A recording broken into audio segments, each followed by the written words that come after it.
এবং এই কারণে আমাদেরকে সব সময় বলা হয় যে ধর্মগ্রন্থ পড়ো, কারণ ধর্মগ্রন্থ পড়ে আমরা যেন সব কিছু থেকে নির্বিকার থাকি, কিছুই যেন না আমরা জানতে পারি। তিনি বলেছিলেন, কি বলেছিলেন যারা জানা আছে? আজকে এই আমাদের বীর শহীদ রঘুনাথ মাহাতোর এই শহীদ দিনে তাকে সম্মান জানাতে যে সমস্ত আমার দাদা, জ্যাঠা, কাকা, মসি, জেঠি এবং আমার দিদিরা এসেছে, তাদের সকলকে আমি জোহার জানাই। তার কারণ এই যে আজকে আমরা শ্রদ্ধা জ্ঞাপন করলাম আমাদের যে বীর শহীদ, ইনি কিন্তু যে স্বাধীনতার জন্য লড়াইটা করেছিলেন সেটা কিন্তু কেবলমাত্র এই কুর্মী জনজাতির জন্য লড়াইটা করেননি, তিনি যে লড়াইটা করেছিলেন সমগ্র ভারতবাসীর জন্য। তাই ওনাকে শ্রদ্ধা জানানো সকলের কর্তব্য, কিন্তু সেই কাজটা আমরাকে একটা জাতিকে করতে হচ্ছে, এটা বড় লজ্জার বিষয় আমাদের। কারণ প্রতিটি যত শহীদ আছে সকল শহীদের নমন্য, সে শহীদের কোনো ধর্ম হয় না, কোনো বর্ণ হয় না, কোনো জাতি হয় না, শহীদ শহীদই। আর আমি এই কথাটাই বলবো, আজকে যে আমরা জানতে পারছি যে বীর শহীদ রঘুনাথ মাহাতো স্বাধীনতা সংগ্রামের জন্য লড়াই করেছে, সেটা কিন্তু আমরা কোনো ইতিহাস বইয়ে পড়িনি। তার কারণ সেই ইতিহাস বইটাও যারা আজকে দেশ চালাচ্ছে এই সব বর্ণের মানুষরাই লিখেছে। যদি কারণ কোন জনজাতি যদি লিখত তাহলে অবশ্যই সমস্ত শহীদদের কথা লিখত, কিন্তু তারা কেবল তাদের শহীদদের কথাই লিখেছে এবং বঞ্চিত করেছে এইসব জনজাতিদের শহীদদের কথা।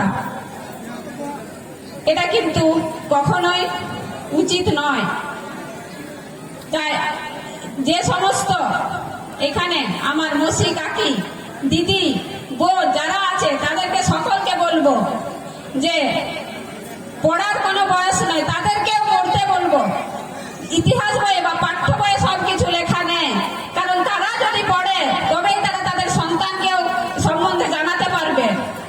তাই সকলকে বলবো পড়ো, জানো। আজকে যারা পড়েছে বা এই মাটি খুঁড়ে এই ইতিহাসের কথা বার করেছে তাদেরকে অনেক অনেক ধন্যবাদ। তাই কেবলমাত্র ধর্মগ্রন্থ পড়ে আমরা সবকিছু জানতে পারবো না, এবং এই কারণে আমাদেরকে সব সময় বলা হয় যে ধর্মগ্রন্থ পড়ো, কারণ ধর্মগ্রন্থ পড়ে আমরা যেন সবকিছু থেকে নির্বিকার থাকি, কিছুই যেন না আমরা জানতে পারি, এবং তারা এইভাবে চিরদিন আমাদের দেশটাকে চালিয়ে যাবে। আমরা তাদের কথা মতো, তাদের বর্ষটা স্বীকার করে দাসত্বের মতো এই দেশে বাস করব। কারণ আমরা যাতে সংবিধানটাও না জানতে পারি, সেই জন্য সংবিধানটা কিন্তু আমাদের এই পাঠ্য বইয়ের মধ্যে রাখা উচিত ছিল। তার কারণ আমাদের কতটুকু কি অধিকার সেটা কিন্তু আমরা কেউ জানতে পারি না। তাই আমরা আমাদের অধিকার সম্বন্ধে সচেতন নয়, আমাদেরকে সেই সংবিধানটাও জানতে হবে, তবে আমরা আমাদের কোথায় কতটুকু অধিকার সব জানতে পারবো। তাই সকলকে বলবো ধর্মগ্রন্থ বাদ দিয়ে পারলে ছেলে মেয়েদেরকে সংবিধানটা একটু পড়াবেন। তার কারণ যারা শাসন করছে তারা চিরকালই চায় সকলকে দাসত্ব করে রাখতে, তবেই তাদের শাসন কার্য তারা চালাতে পারবে। রাজা চলে গেছে, কিন্তু আমাদের দেশে নামে গণতন্ত্র, কিন্তু সেই রাজতন্ত্রই চলছে। তারা রাজা আর আমরা প্রজার মতন সমস্ত কিছু মেনে নিচ্ছি, আমাদের অধিকার সম্বন্ধে সচেতন হচ্ছি না। তাই সকলেরকে বলবো সচেতন হন এবং নিজেদের সন্তানদেরকেও সচেতন করুন। তাদের একটাই কথা বলবেন, পড়ো আর লড়ো। যত পড়বে তত লড়াইয়ের ময়দানে থাকতে পারবে, নিজের অধিকার সম্বন্ধে সচেতন হবে। আর এই আমাদের মহিলাদের এখন অনেকটাই লড়াই অংশগ্রহণ করেছে, কিন্তু আগে এত সংখ্যক ছিল না। তাই চাইবো আরো বেশি করে এই লড়াইয়ে মহিলারা উঠে আসুক। তার কারণ তারাই পারে ভবিষ্যৎ যে প্রজন্ম, তাদেরকে ভবিষ্যতে যে তাদের যে একটা পৃথিবী, সেই পৃথিবীর ভবিষ্যৎ যে সুরক্ষা কেবলমাত্র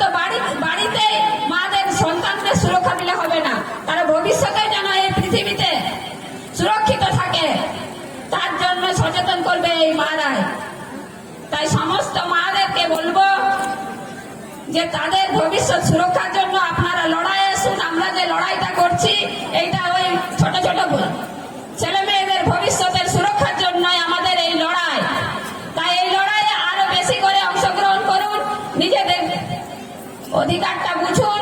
আজকে এই অধিকারটা জন্যই কিন্তু আজকে যে বীর শহীদ তিনি কিন্তু লড়াই করেছিলেন। তিনি বলেছিলেন, কি বলেছিলেন কারো জানা আছে? আজকে যে শহীদের আমরা স্মরণ করছি, তিনি বলেছিলেন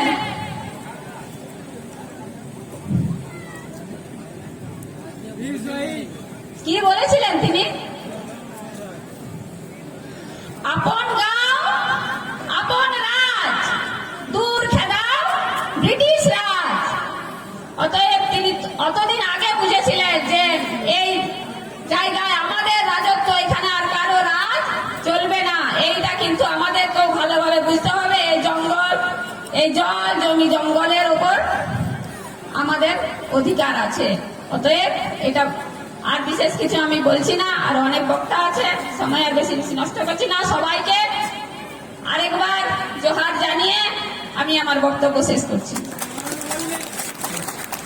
দিদিকে অসংখ্য